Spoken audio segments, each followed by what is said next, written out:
우리가 잘 알다시피 원주율 파이의 값은 약 3.14입니다. 지금부터 이 원주율을 구하는 가장 간단한 방법과 가장 복잡한 방법을 소개해드리겠습니다.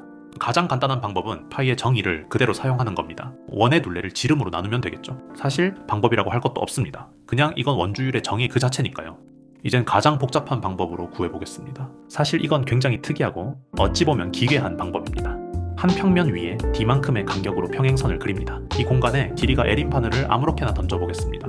이때 바늘은 지금처럼 평행선에 닿을 수도 있고 닿지 않을 수도 있을 겁니다.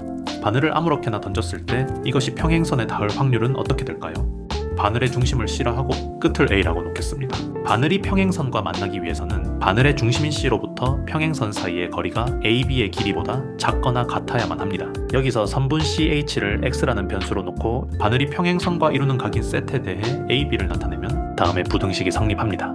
X와 세타로 이루어진 좌표 평면에 부등식의 영역을 그려서 기하학적 확률을 구하면 바늘이 선과 닿을 확률을 구할 수 있습니다.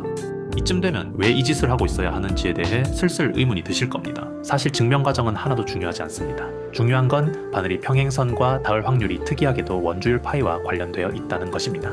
다시 말하면 이러한 시행을 여러 번 반복해 통계적으로 유의미한 확률을 얻을 경우 이를 통해 근사적으로 파이의 수렴값을 계산할 수 있습니다. 큰 수의 법칙을 만족하려면 바늘을 한두 번 던지는 걸로는 부족합니다. 이 시뮬레이션으로 실제 파이에 가까운 값을 얻기 위해서는 정말 많은 횟수만큼 바늘을 던져야 합니다. 얼마나 많은 시행이 필요한지 가늠이 안 가서 일단 1000번 정도 바늘을 던져봤습니다.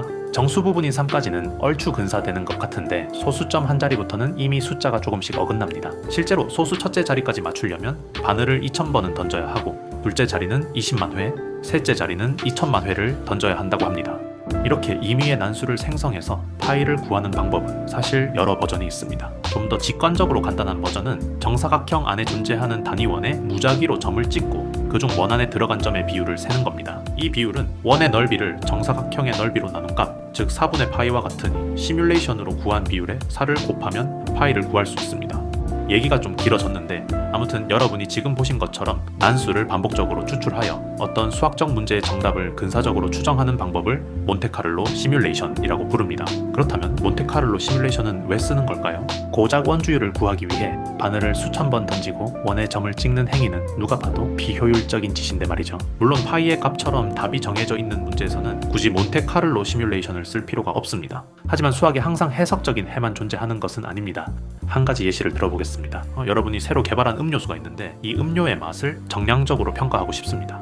그런데 음료의 맛을 결정하는 요소는 한두 가지가 아니라서 어떤 요소를 어떻게 조합해야 맛을 결정하는 타당한 함수가 되는지 난감합니다. 각 요소가 어떤 가중치를 가지는지도 모르고 어떻게든 함수를 만들었다고 한들 이것이 과연 타당한지도 알 수 없습니다. 즉 이런 상황은 해석적 접근이 비효율적인 케이스입니다. 바로 이 경우에 몬테카를로 시뮬레이션이 필요합니다. 이제 우리는 맛을 결정하는 여러 요소의 관계를 분석하기보다 이 요소들을 랜덤 추출하여 조합한 뒤 임의의 음료수를 만들어 가상의 사람들에게 먹여보는 방식을 사용할 겁니다. 요소를 랜덤 추출한다는 의미는 다음과 같습니다.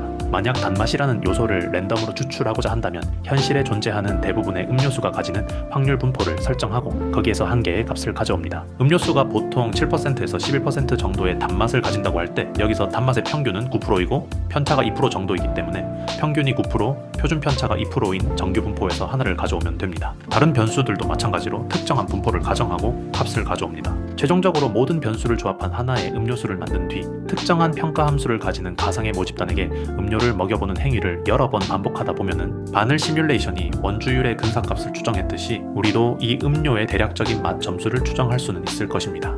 이 음료의 맛은 확률적으로 결정된 값이기 때문에 특정한 수식이나 함수에서 바로 알아낸 값과는 성격이 사뭇 다릅니다. 우리는 그저 랜덤 시뮬레이션이 만들어낸 하나의 결과만을 보게 될 뿐이죠. 불확실하고 추정하기 어려운 여러 변수가 얽힌 문제에서는 이런 방식이 꽤 효율적일 때가 많습니다.